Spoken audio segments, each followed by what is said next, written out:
All right, folks, it is Tuesday, December 17th, and of course, a lot of things are going on in the world, and we'll be talking about those. And I've got two amazing guests, including two folks that I've had on in the past and all along those lines. But one of them is going to be very appropriate to this particular day and time and all along those lines. Lots going on in the world. I actually had the pleasure of being on one of our local newscasts on it yesterday, talking about some money that was coming to the Hayti District, which is a historical African American district here in Durham. And of course, one of the jobs that I have is working for the Hayti Heritage Center. And as their historian, I was talking about they're bringing back some development into this area and all along that line, and how it is very important that this take place and all in that space. So it was definitely a good conversation, and a lot of things are happening in the world.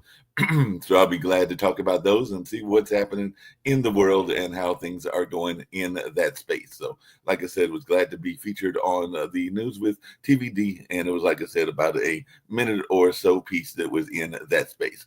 But in terms of world news, and this is the world edition, a bomb kills Russia's head of nuclear defense forces, Igor Kirillov, in Moscow, and definitely Ukraine says it killed the senior Russian general in Moscow scooter bombing. So apparently they used a scooter to get to that particular individual.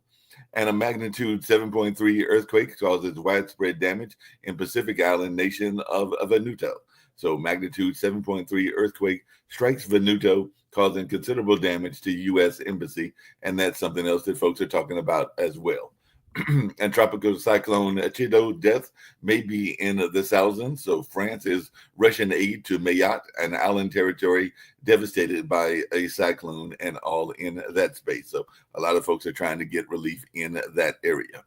And Sarah Sharif's father and stepmother are jailed for life for her murder. So they were sentenced to life, and that was the dad and stepmother who fled from the UK to Pakistan after the 10-year-old's death.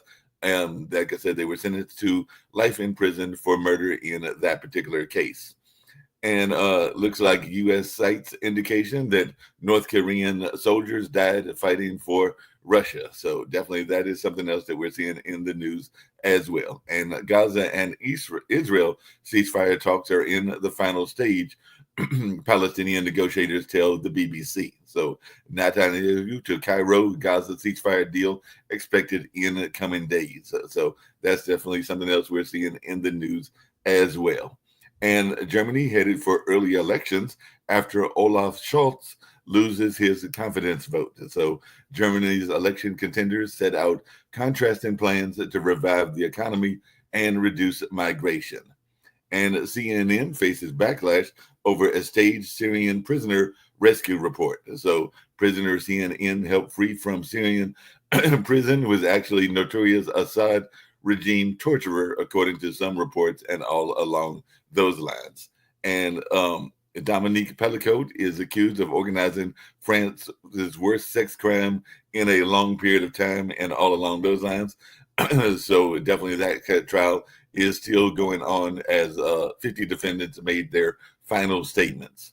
And of course, the Prince Andrew's spy scandal is continuing to rock the British establishment and all along those lines. So definitely that's some of the things going on in the world and with world news. And like I said, there is some stuff that I'll be bringing in Daniel to talk about in a minute as well. And Trump filed suits against Iowa posters and Seltzer and Des Moines Register newspaper. So that's something else we're seeing in the news as well.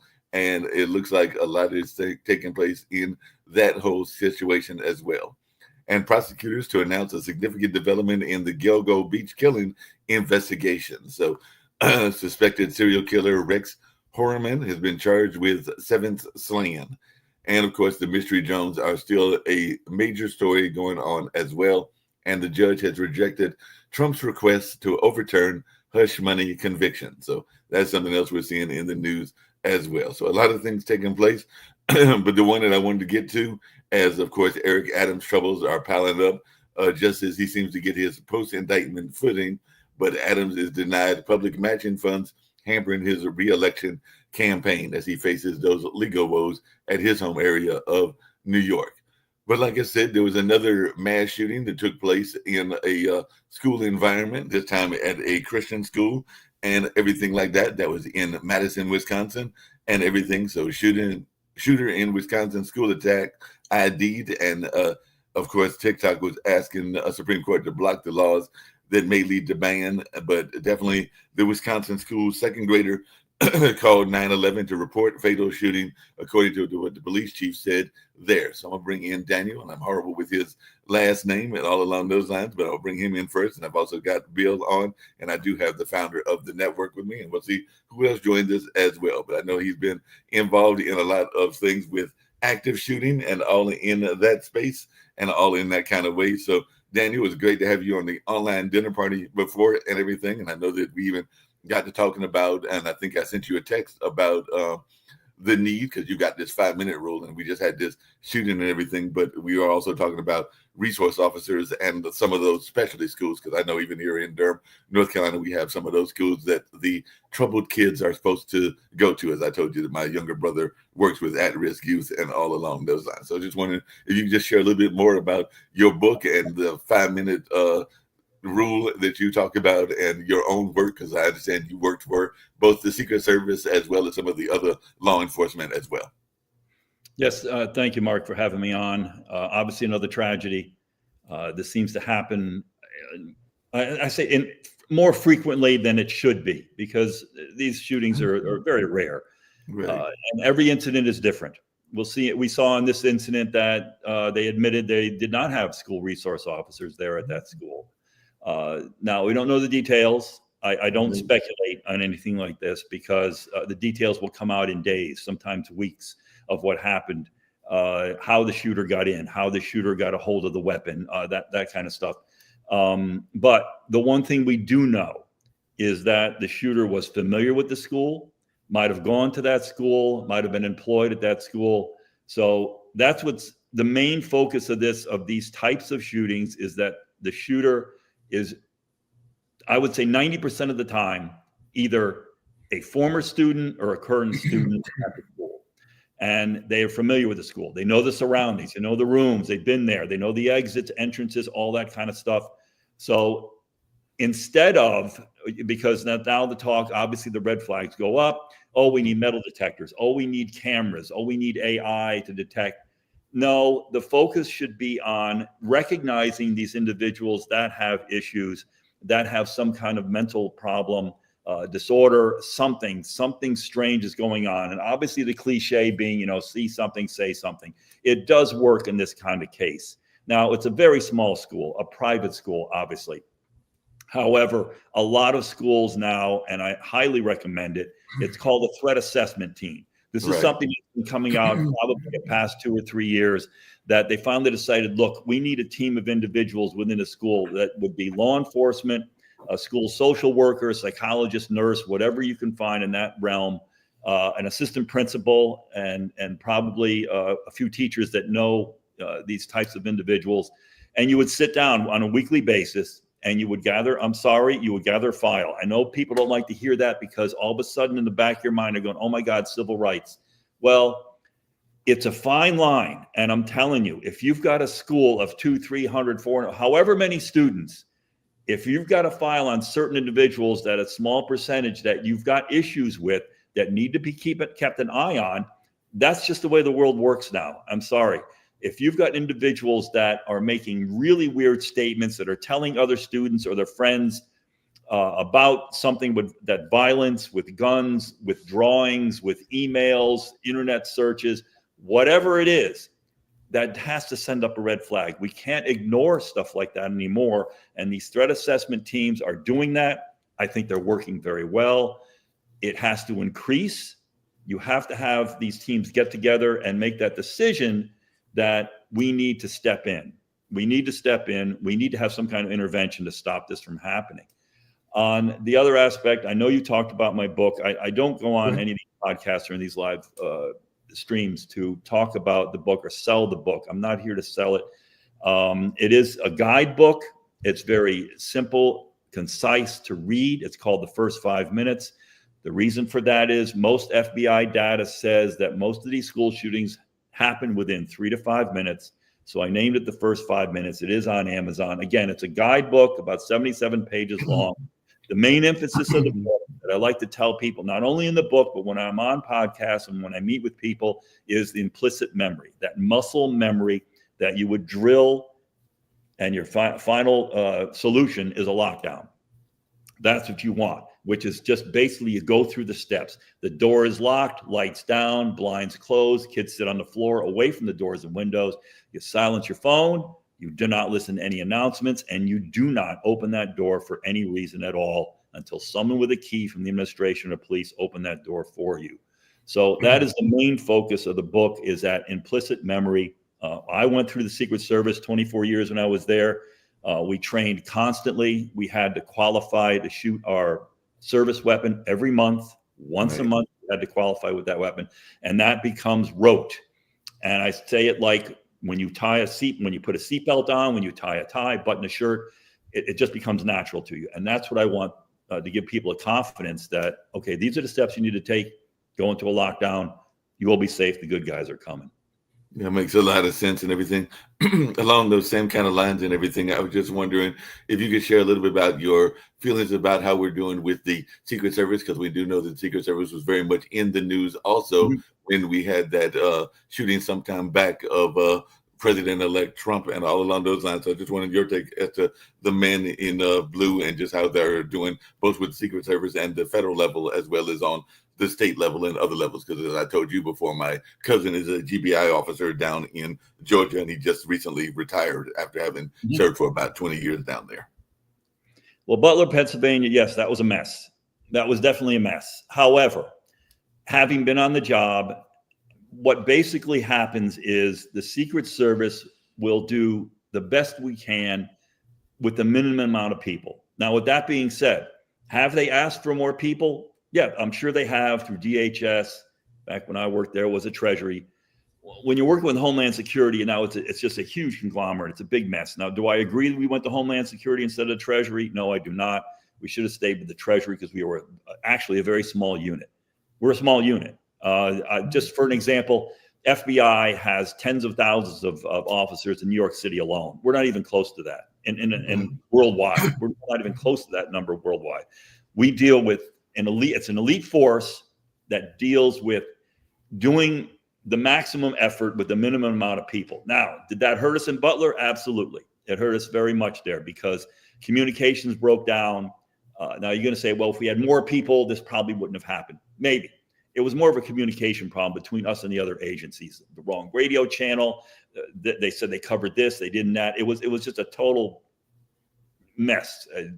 Excuse me, I'd like to say something language, but I'm going to stay away from my language. So it was a mess. Anyway, Chief Rowe, who's there now, good guy. He's been there. I'd rather see someone who's the chief of that division that has been there. They're talking about bringing in outside agencies. That didn't work so much with Bascom when I was there. We brought him in from the outside. It didn't work very well.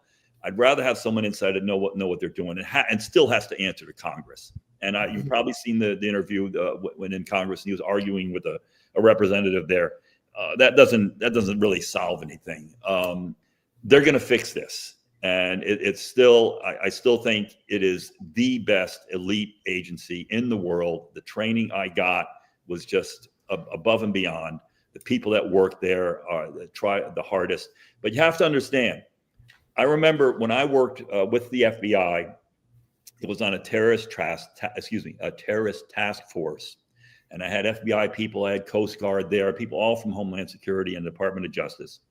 And I found out these FBI guys, they were 9 to 5. That was it. I was 9 to 5, 5 o'clock, time to go home. The Secret Service, it's a 24 hours a day. You've got people on the road with the president when he's traveling, 28 out of 30 days of the month. You're going 14, 16-hour days. There's no such thing as 9 to 5. It didn't exist in our agency. 12, 14-hour days were the norm. Days off being canceled. This is just something that we knew that going in. However, and we saw, it was talked about in Butler, you're going to get burned out. Right. You get burnt. It's going to happen. No matter how much you're driven, how good of a shape you're in, mentally, physically, you're going to get burned out. And that happens. And yes, is the attrition rate horrible? I mean, it's horrible for most agencies, but as far as I know, the Secret Service got the highest divorce rate. And these men and women, you get burned out, and that has to be observed by the officials. So down the line, I'm sure the Inspector General will come up with something after he investigates that assassination attempt. But they're going to fix this. It'll be okay. Yep. Definitely want to bring in our other guests that I've got and bring in another aspect of health and everything that having to do with our pets and everything. And then one of my regular panelists is here, and I'm sure we'll have some questions for both of you. But I did want to bring in Dr. Bill Ormsted and all along those lines, because that's part of the news as well, and all along those lines. So, Dr. Bill, I know that one of the things you talk about is treating of animals with some meds and even some of the treatments that are used on humans, and you incorporate holistic remedies into your practice, and even using chiropractic tactics on animals. So I was wondering if you could share a little bit of that going as you apparently treat everything from range of motion issues to senior pets to injury recovery and behavior issues caused by medical issues and more. So just wondering how this works in the animal space as well. Well, thank you so much, Mark. It's a pleasure to be here again. And as I was listening to Daniel speak, I'm reminded that in the early 1900s, the founder of human and animal chiropractic, D.D. Palmer, said that if we could keep all the spines adjusted, we could empty the sanitariums and the prisons. And so it is huge. Chiropractic is a drug-free method of treatment that works for animals, anything with a spine. And it's based on specificity. So, if you just like, oh, I can pop my own neck, I don't need to go to the chiropractor. Yeah, probably not. But we do know that the chiropractic adjustment, whether it be for your dog, your horse, your guinea pig, or a member of your family, alters brain function. And so that's pretty cool. We know that your brain is more able to handle background noise. All right. So if everybody would listen, that's listening, would look at their thumb, just put your thumb up in front of you and count over 14 cells. I know it's hard, from the left, and think about how that cell needs to eat, drink, and go to the bathroom. How often do you think about that, Mark? Not at all. All right. That's background noise in your brain, because your brain handles that. If we had to take care of that, it would take the average person 32 years to tell each one of their cells one time it was okay to do all those things that are required for life. And it's like, whoa, all right.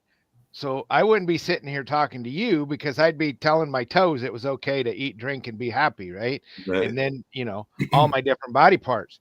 So what happens when we're non-adjusted is that all that background noise gets jumbled. And then we start to have interference. Your dog gets, maybe he gets aggressive. Maybe he barks obsessively. Maybe he's peeing in the house now. And a lot of times if we just adjust these things, there was actually a study done in Texas prisons where one of our associates had a friend in prison, discussed it with a chiropractor friend of hers that had a friend in prison, and they got 500 prisoners in maximum security prisons adjusted. It decreased drug use by over 75% in that one unit. Wow. Then somebody higher up said, oh, we shouldn't be adjusting these prisoners. Now, does anybody have any idea what happened after all these prisoners that were getting adjusted decreased their drug intake by 75%? Any ideas what happened? I imagine that they probably went out in society as better citizens and probably have not committed any. No, the ones that were. Yeah, you're correct. The ones that were adjusted, but these are still in prison, and they took away their chiropractic adjustment, and they were on 75% less drugs. They had the biggest prison riot in Texas history. Wow. The next month. So they upped them on their drugs again because you and I can pay for that, and we know it works. And if we keep them, But the scary thing is that 78% of the people are on drugs. 78% of the dogs that are out there are on drugs, mind-altering drugs. And that is a huge thing. And we think about, okay, well, that's those mind-altering drugs. I'm never going to take one. Well, you know what? Those mind-altering drugs end up in the waste material. They end up in our streams. They end up in our water supply. They end up as fertilizer on the crops that you eat. Wow. Oh, yes, sir. Yeah, Rick had a question. I want to go back to the gun stuff because Right. so we got 450 million guns for 250 million American adults. We sell another 15 or 20 million guns to Americans every year. So we're going to have near 2 guns for every adult American, not equally distributed in like 3 years. And so there's no political momentum to do anything about it. We're going to be living with those guns for the rest of our lives. So what do we do here? Daniel, any take on that and everything? Daniel Zelensky? No, I don't like to get into that area. It's too political. It's never going to happen. You're not going to, go up and have Congress to get rid of the Second Right. Amendment. So it's all how to live in a country that's got a ton of guns around.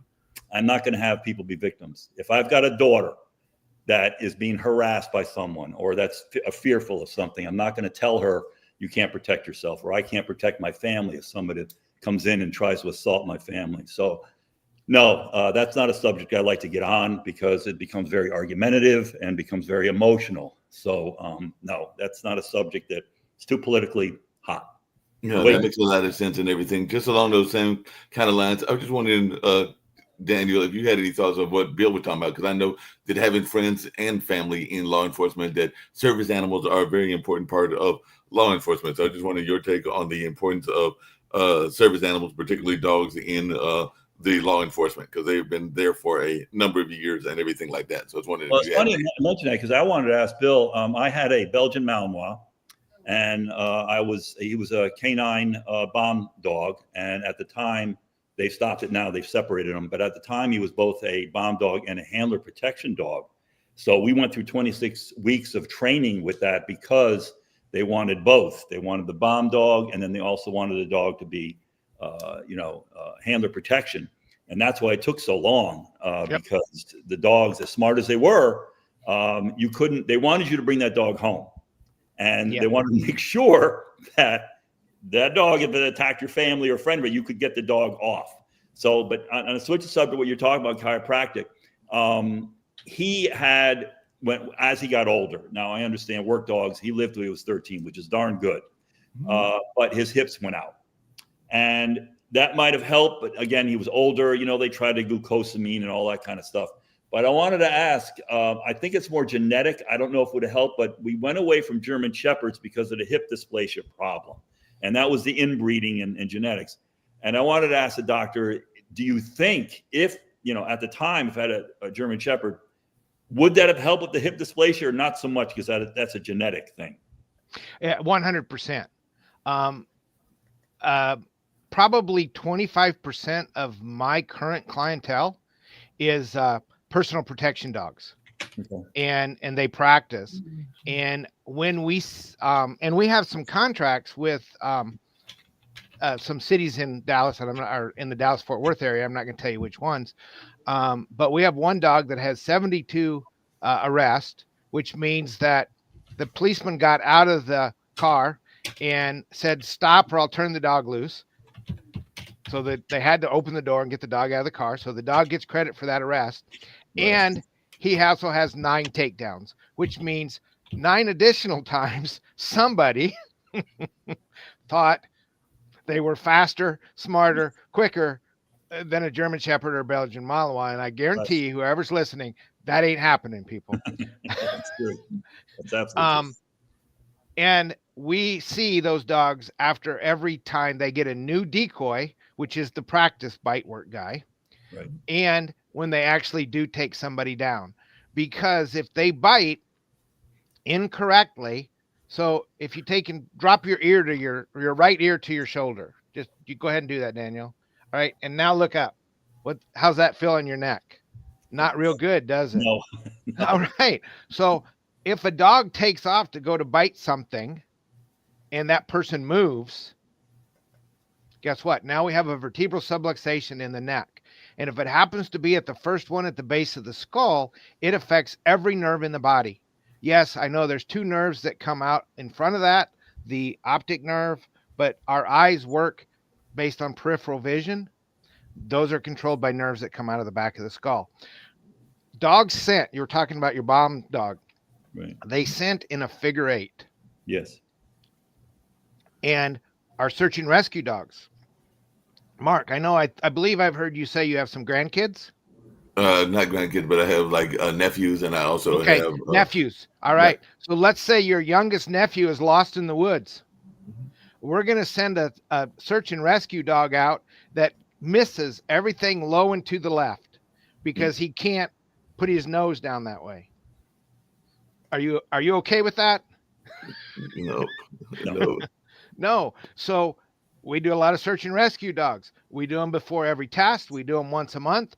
And we also volunteer to go to some of these, what I want to call it, emergencies, natural disasters where we're looking for people. I'm not going to go through the woods and look for people, but I'm going to make sure that the dogs, when they go out for their shift, that they can have total olfactory, because the chiropractic adjustment is so big.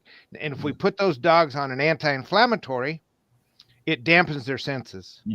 This is for both of you and everything. How do you think we're doing? Because we had it here in North Carolina. We've actually covered it here on the news because some people were happy with the coverage, others weren't. But how do you think we're doing in terms of rescues and all along those lines? Because I know that even here in rural North Carolina, down around Asheville, there was that big hurricane, and a lot of people were trying to be rescued, both regular people as well as animals. So I just wondering, how do you think that we are doing as a society in terms of rescue efforts, whether it's rescuing our pets or rescuing people? Because that was a major news story that's been even now in the news, because I think there's still some fundraisers for the people in Western North Carolina that we're dealing with that. So I'll start with you, Danny, but I definitely want to hear from Dr. Bill as well. How do you think we're doing in terms of our rescue efforts? Well, I think the media kind of jumped all over FEMA, and I'm sure it's easy to pick on government agencies. It's very easy.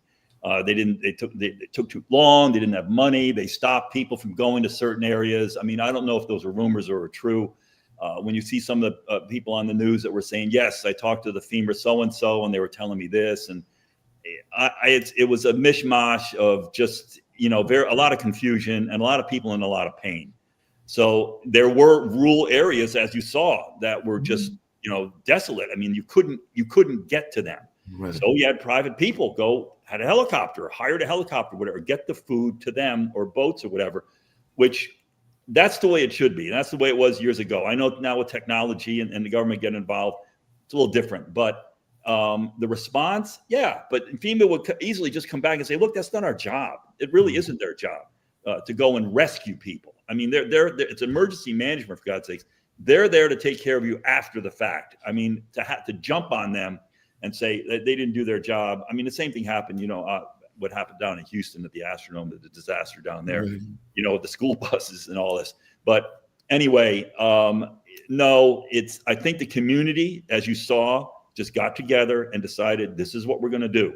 That's how I was when I grew up. My dad, he went through the Depression, didn't believe in any kind of government assistance. We lived on a farm. We just got together with neighbors and stuff and did it ourselves. We didn't wait for the government or depend on the government to do it. And I'm sure that's what happened in North Carolina. And it was a great thing to see. Right. Dr. Bill, what's your take? Because even in Louisiana, way back with Katrina and a number of these other disasters, we've seen a lot of animals being rescued as well. So I just wanted your take on the rescue missions and whether we're doing a good enough job of trying to rescue a person's pet dog or pet bird, or as you said earlier, a guinea pig or whatever. So how are we doing in terms of rescuing? Well, I think we're doing okay. I think we need to rescue people first. And then I think the pets and animals second. One of the things that I do see is that, unfortunately, we are we have gone to in Houston the last time. Um, all the dogs that were rescued were taken to one spot, and they were given to foster owners. They were fostered out, and before they did that, every one of the dogs was vaccinated for, everything that they could be vaccinated for. And we all know that vaccines, whether they're healthy or not healthy, that's up to you, and you have to decide that. But they should only be given to healthy animals. And these animals that are coming out of a flood situation, they've been, stranded on a porch for a week, or they find them swimming in the water. Those animals are stressed. And the one thing they don't need is a bunch of vaccinations, a bunch of worm medicine, and all that kind of stuff. So yes, these animals need to have foster homes. They shouldn't be in but I think we have to back off on the, what we do to these animals until they get healthy. I know one dog that was rescued, and the people were really grateful that it was rescued, but it had had its yearly shots 2 weeks before, and then got the whole yearly shots again during the rescue effort, and they were reunited like a month after the dog was rescued. But now it's got like twice as many shots, and we definitely we're having to deal with some of those side effects. So Yeah, that makes sense. Hey, Daniel, just coming back to you and everything. I know one of the things we've been talking about a lot on this network and everything along those lines is the notion of the border and all along those lines. So I just wanted your thoughts as to what we should or could do in that situation. Because we've been having a whole debate around the border situation and whether we can find a way to control the border. And I know they've even talked about using Secret Service and some of the other agencies to help with that. So I just wanted your take as a former agent as to whether they should be included in this strategy. No. I mean, short answer, no. They shouldn't be.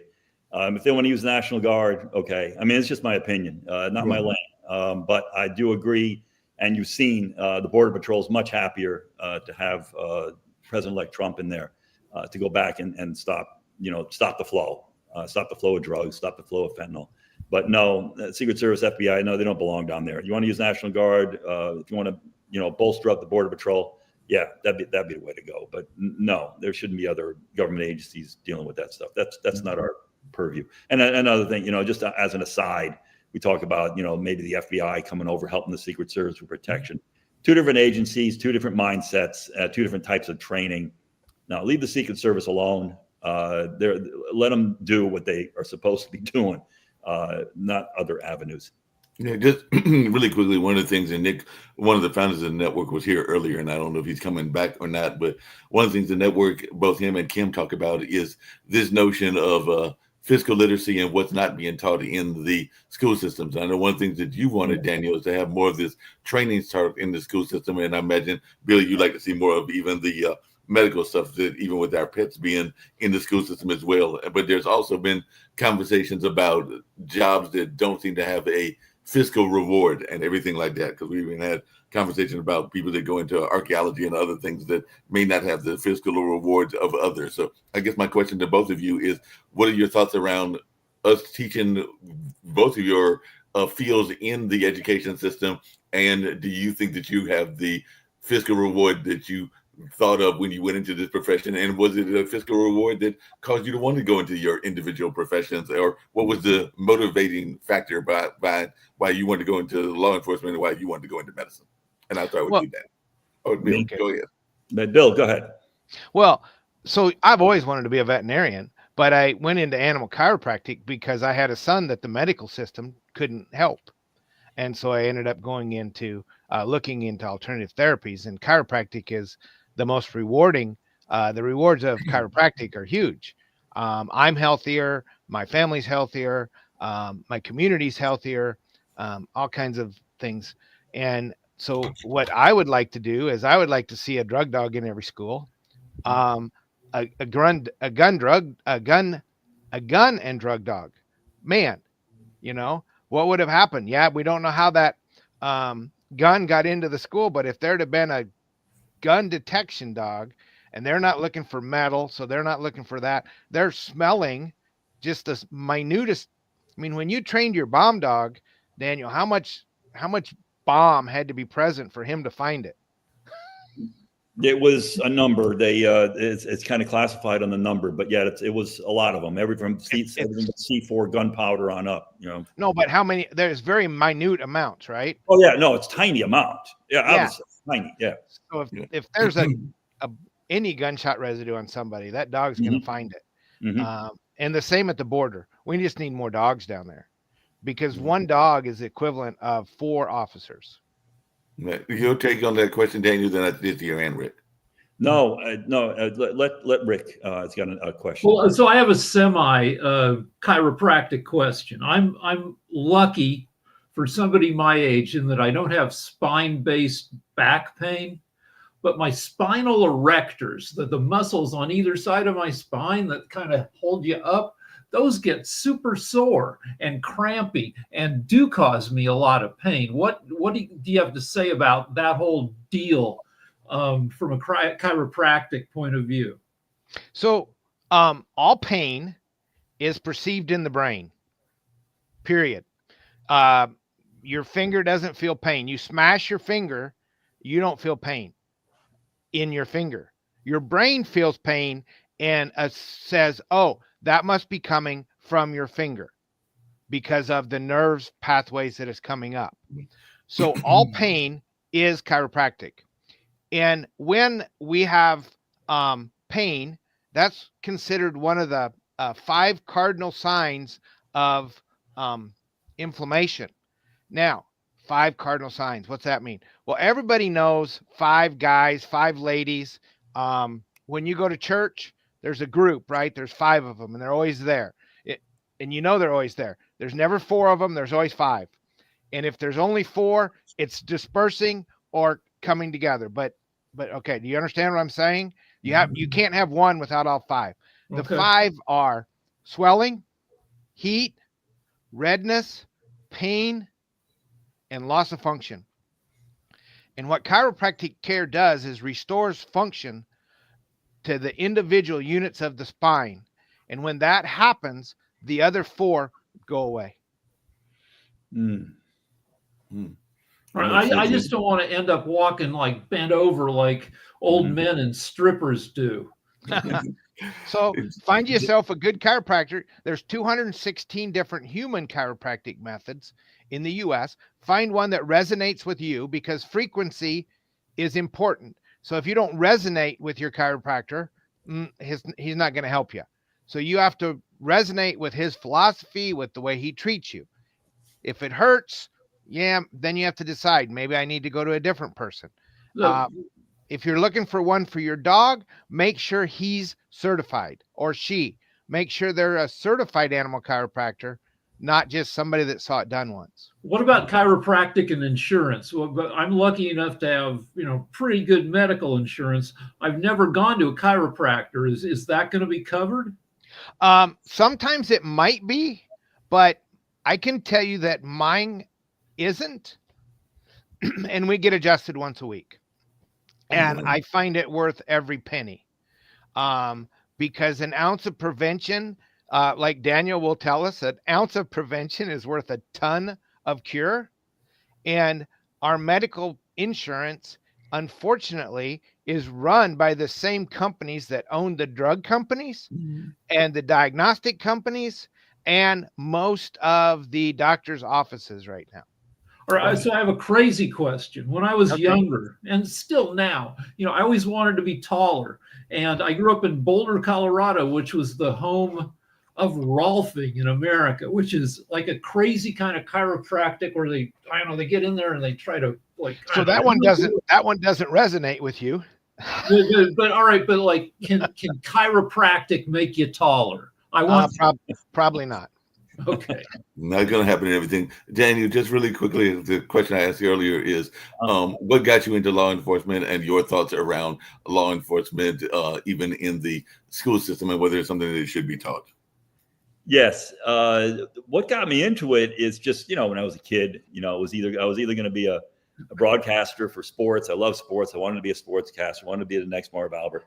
And because he did the Knicks, and I wanted to be on the radio. I didn't care about being on television. But anyways, when I went to school, it became very cliquish. And I took as a minor law enforcement, criminal justice. And I just stuck with it.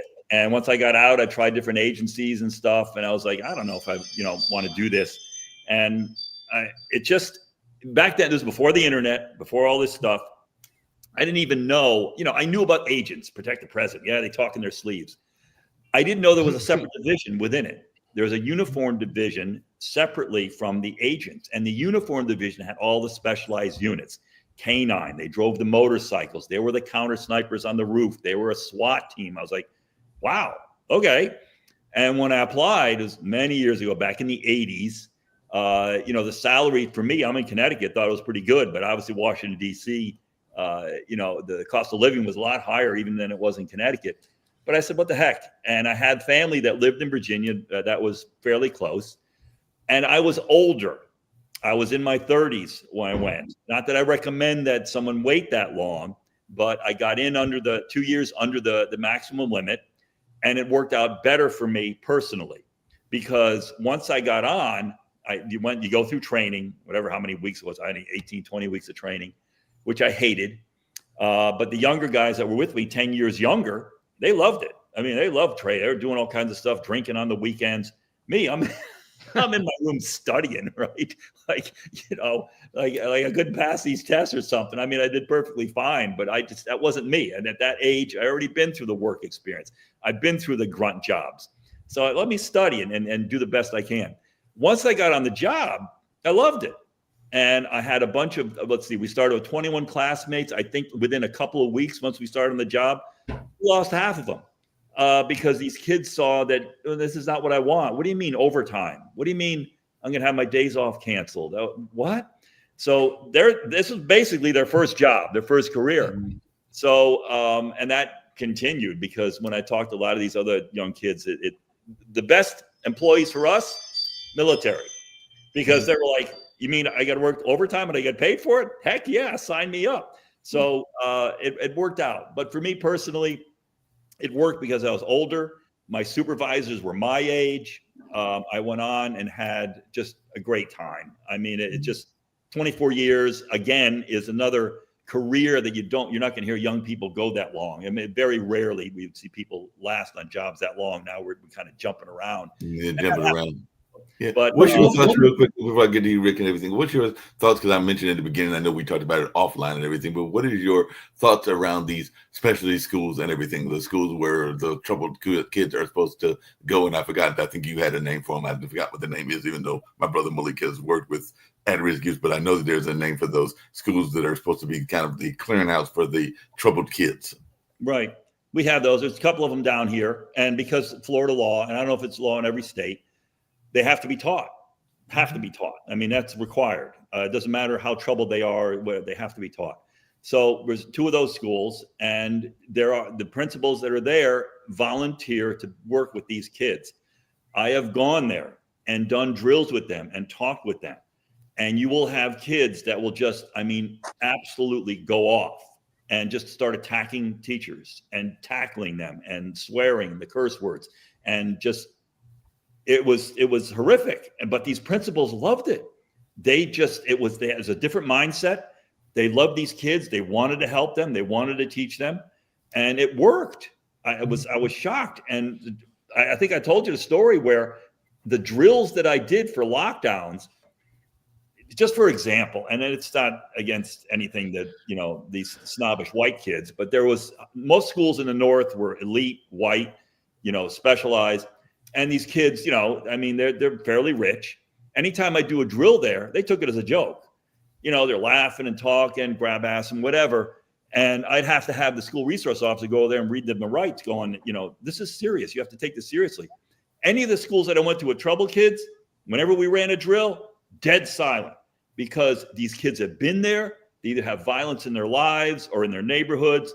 They understand, if there's an active shooter in this school, I know what to do. Lockdown, stay safe, all that kind of stuff, because it happened in my neighborhood, or it happened to my cousin, or it happened to whoever. So it worked.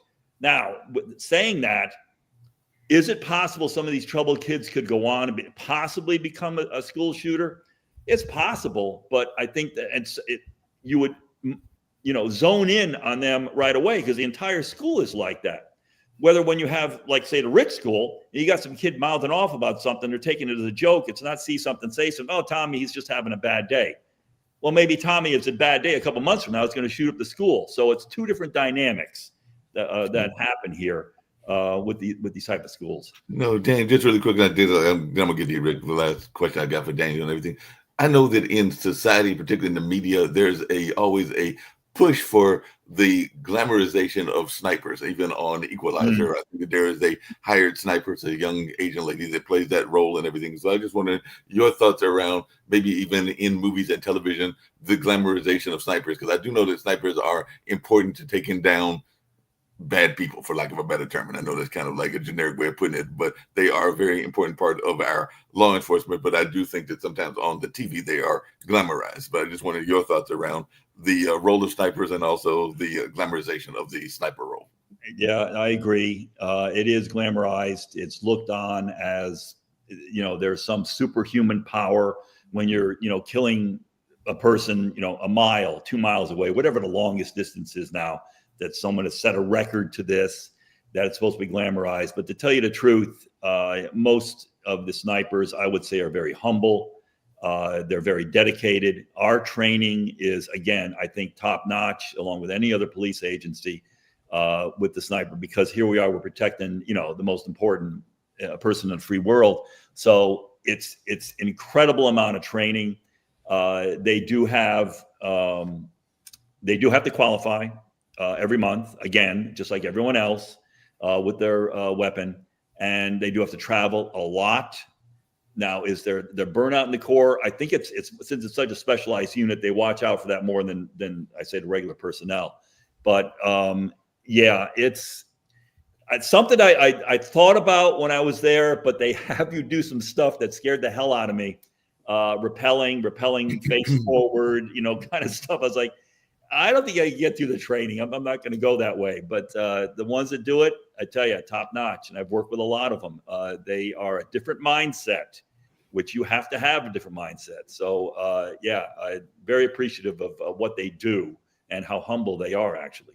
Yep. So what are your pet peeves about the way the Secret Service is portrayed in TV and movies? And what are some shows and movies that do a good job and some shows that are just garbage?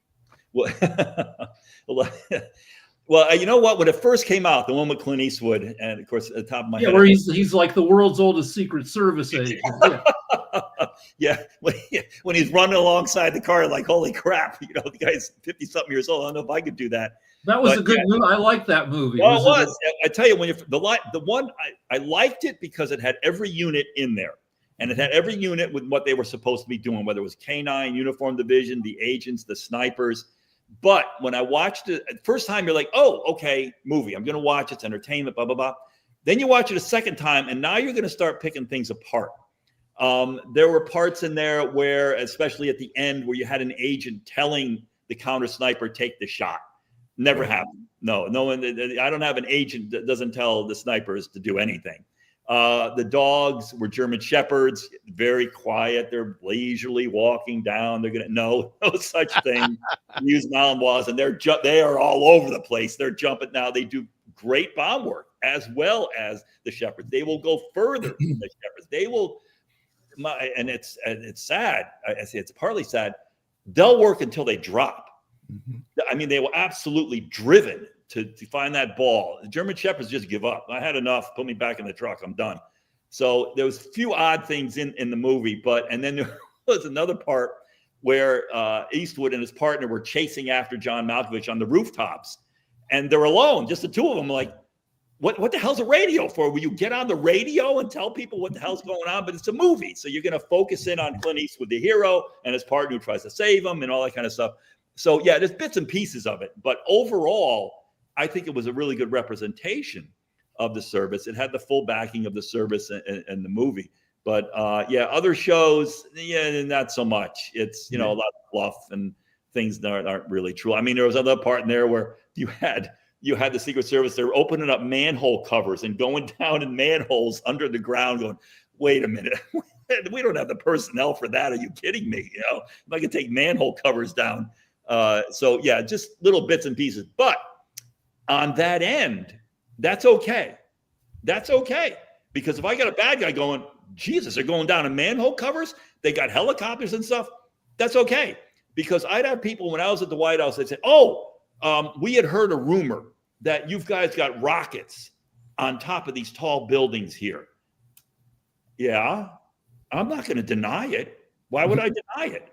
I mean, that's possible. I wouldn't say yes or no. I said, yeah, it's possible they're up there. Let them believe that. Because if I got some nutcase out there thinking, oh, hell, I'll just, get a rocket myself and fire it at the White House. Well, no, maybe there's stuff on the rooftops.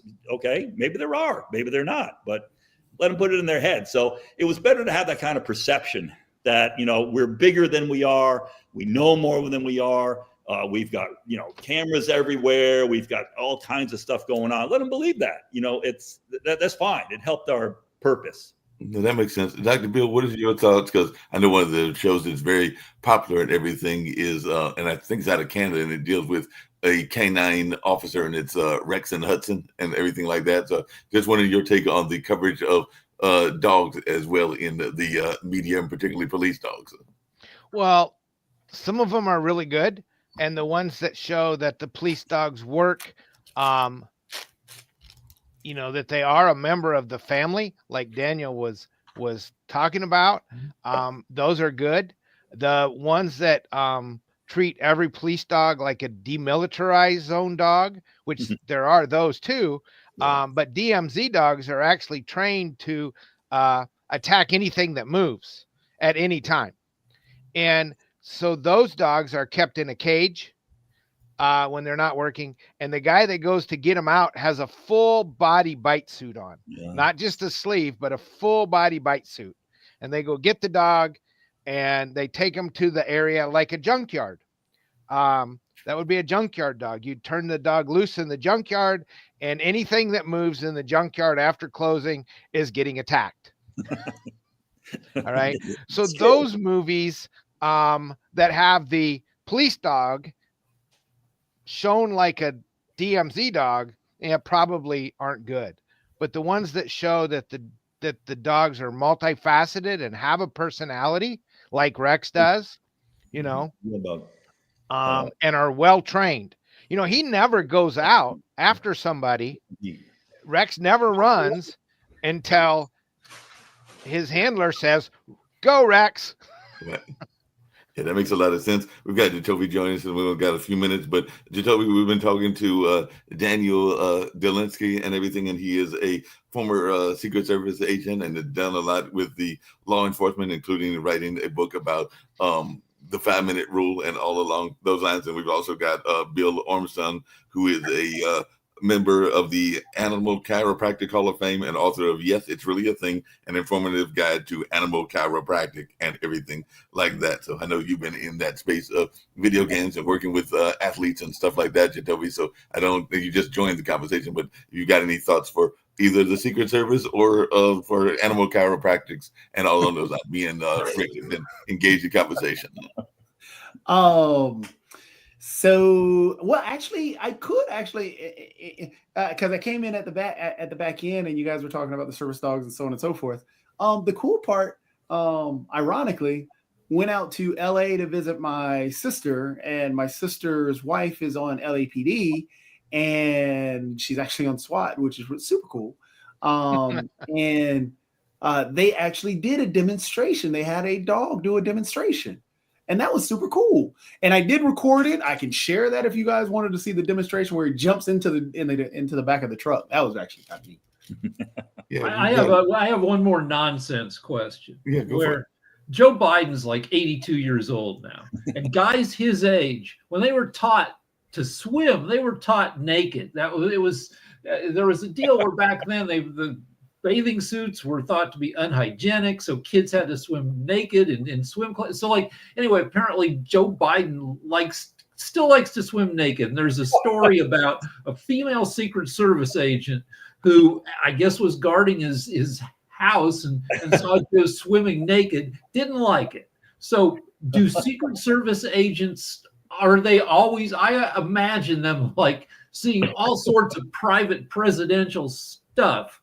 And is that true, or is there some level of division between, you know, what the president's doing in private and what Secret Service agents see. Okay. All right, Rick. You brought it up, so I'm going to have to answer. When he was vice president, I worked at the vice president's residence, which is, I don't know, a few miles away from the White House. Anyway, there was a rumor going around. He has his own private pool. You know, anybody can see it from the outside. And they said, oh my God, he's out there naked. I'm like, no way. We're all like shaking our heads like, are you kidding me? Yes, it's true.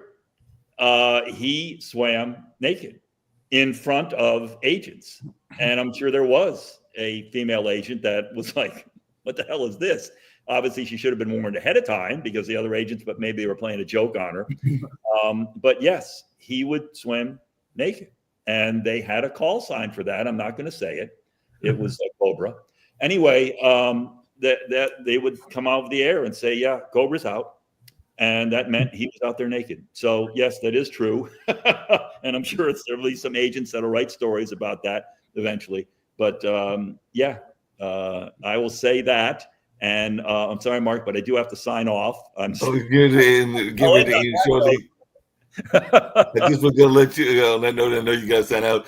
If you want to mention your book really quickly, I did think Jacoby was going to show us as we get ready to wrap up the show. Anyway, for both you and Bill. Thank you, Mark. Yeah, it's called The First 5 Minutes. You can find it on Amazon. Again, it's a guidebook, only 77 pages long. Again, I'm not here to actually push the book, just the information that's in it and awareness of it.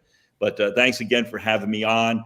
Very good guest list. Thanks for the question, Rick. That was really kind of cool. And Mark, I appreciate it. If you want to have me on again, be glad to be on again. But thanks, everybody. And Merry Christmas, all of you. Thanks. Very Merry Christmas. Appreciate it. All right. You want to show this video as we get ready to go out and everything like that? Because it's the training, I think. Yeah, this was just they were showing how it jumps into the back of the SUV. Announcements, everything. Go now!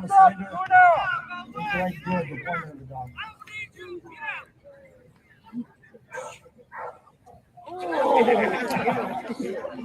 Oh. Now I do again. Did you see the dog? More ducks. More dogs. So that's Canine Bentley with his handler Ruben, and the decoy is Tom Anisco. You give them a round of applause, please.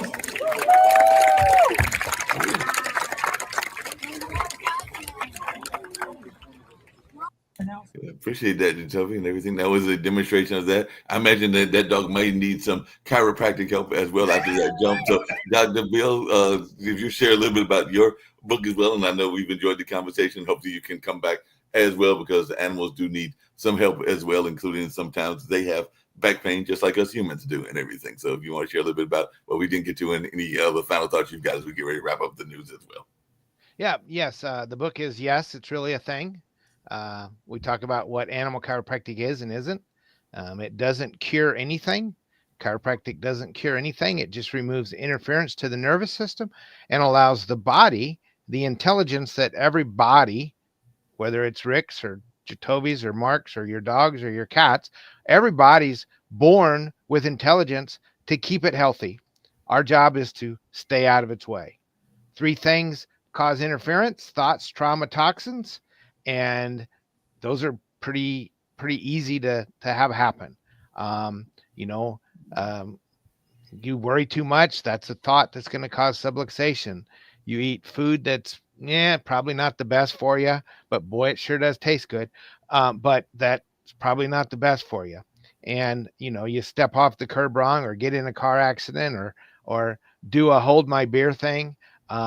There we have toxins or trauma. So thoughts, trauma, toxins, we all experience it. There's nothing we can do but get adjusted frequently and get rid of those things. Yes, Rick. So both today's, you and Daniel, are both promoting awareness. You're promoting physical awareness, being aware of what's going on in your body. And Daniel was promoting situational awareness. I get so pissed at seeing people like buried in their phones. They don't even know what cars, walking across the street. So I thumbs up for awareness. Yeah, awareness. Yeah, and this causes trauma.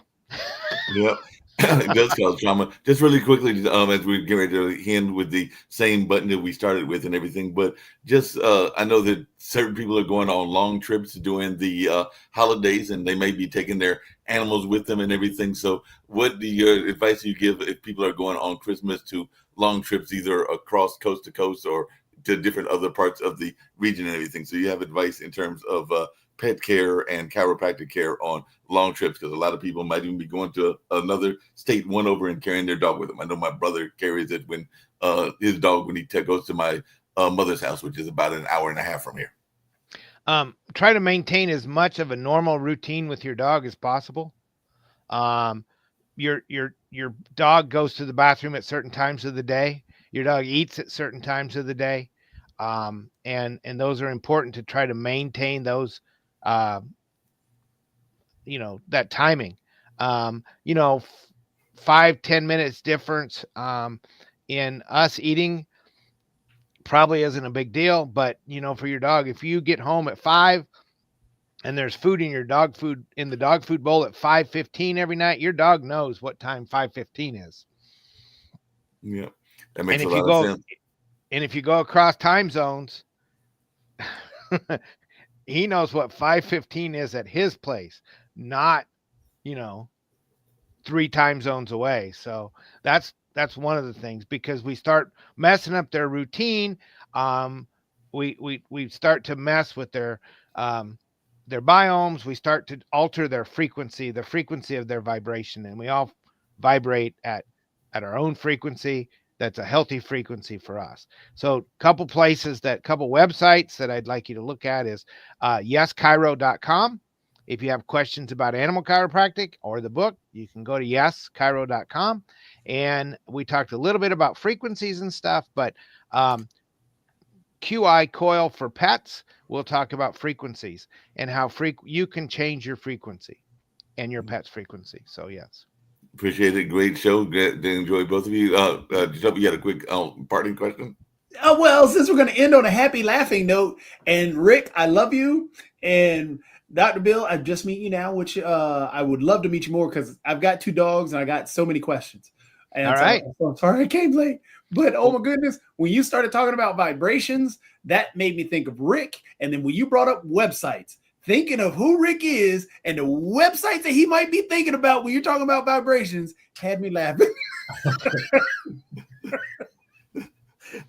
Yeah, I go some places. That may or not be the appropriate frequency, though. So we have to vibrate at a healthy frequency. Yes. Yeah, it's not hell. I've been doing it. 50 years. No, 55 years. So yeah. And on that note, and on that laugh, we're going to get on out of here. Hopefully, Toby will see you on a future show. I know you were on the dinner party just like Daniel was in a past edition. And I know this is your first time on the news, but hopefully we'll have you come back, Dr. Bill, on a future show, and you can give Jacoby some advice for those dogs of his, because they are definitely a handful sometimes. So all right. You bet. Thank you.